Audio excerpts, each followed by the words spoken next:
The first meeting we had for Vrindavan Chandrodaya Mandir was almost about 8 or 9 years back. And this was the time when Mr. Chanchalapati Das and the team introduced us to the vision of what this temple is going to be. And at the very first instance, we thought, we had not understood the magnitude of or the scale of the temple because we were referring to the earlier planning of about 12 to 15 acres. But then gradually the whole vision was revealed on something going to happen on a very, very grand scale. And we also got absorbed in it. The discussion actually took place in development to happen in two phases. The first one referred to the existing temple and its immediate surroundings. And the second one, which was being talked of almost on 100 acres of land, and it was a grand temple.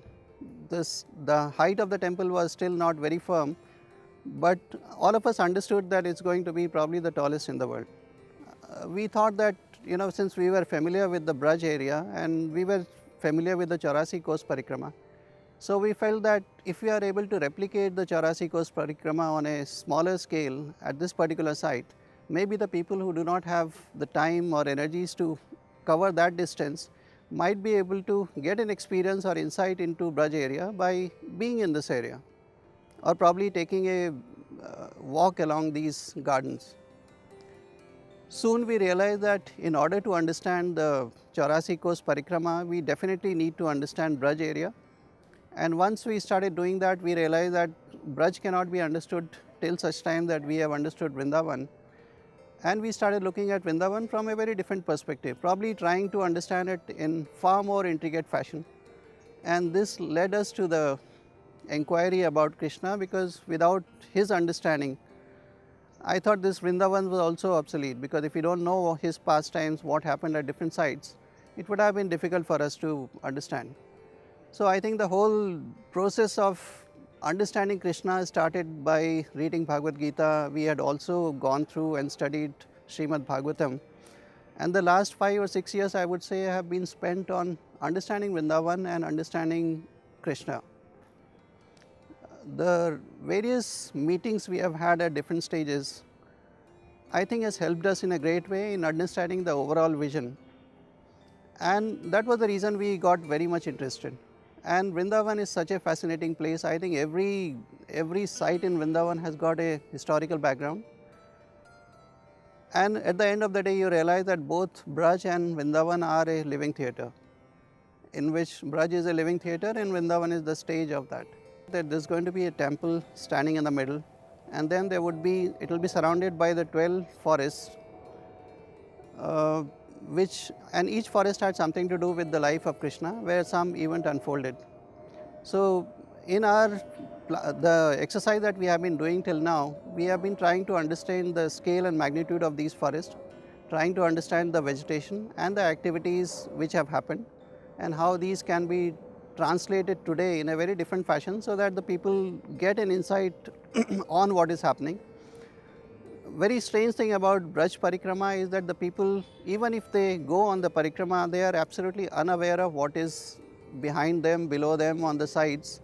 So I think this was a great opportunity to tell the entire story of Braj area, of culture, of various kind of buildings, temples, everything which is out there in a scale which is easy to comprehend. And at the end, I think the basic objective of everyone is that how we celebrate Krishna by doing all these is most essential. So from our perspective, when it came down to landscaping, the concept of creating these 12 forests was definitely there. The challenge of creating a creek or a kind of a river through which the people could be led and they can identify each distinct forest by the attractions, by the activities, by the vegetation, was also there. The ability to tackle the crowd of great magnitude during festival times was also there. But I thought the most challenging aspect for us was being able to capture the ambience of Vrindavan or the Braj area, so that the people once again relate to that place. This place is not about an amusement park or a fancy place for the people to come and visit. I think we are just trying to recreate that ambience which would have existed about 5,000 years back. Our role as landscape architects would start right from the entry gate as the people arrive. So I think there is a big challenge of, because that is the main access way to the entire city of Vrindavan, and especially during festival times, the amount of people, cars, vehicles are coming in, and the buses, etc., which will also come in on account of this project, is going to be huge.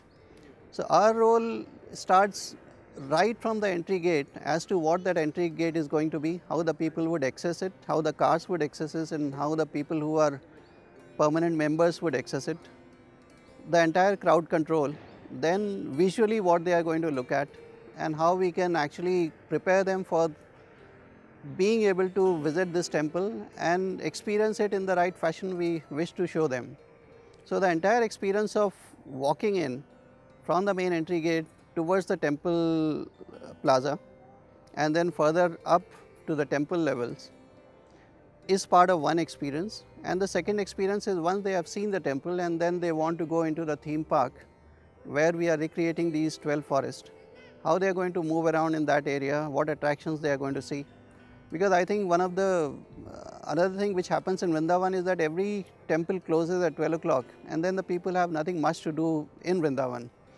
So I think for all such tourists who come there for a regular visit, once the temples have closed, I think they would be wanting to spend at least 5 to 6 hours, and I think that is just the right scale that we have. We are in a position to engage the people for 6 to 7 hours in a day, and I think I would expect during peak season maybe about 1 lakh people visiting this place.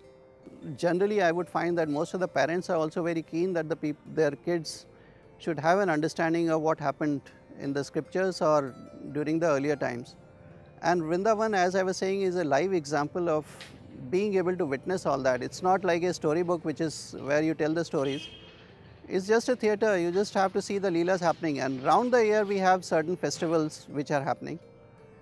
So I think if you just study the number of people who were visiting Vrindavan 8 years back, and if you compare it to the number of people visiting today, it's a big number, and that shows the amount of interest. And along with that, the infrastructure, the road network has improved.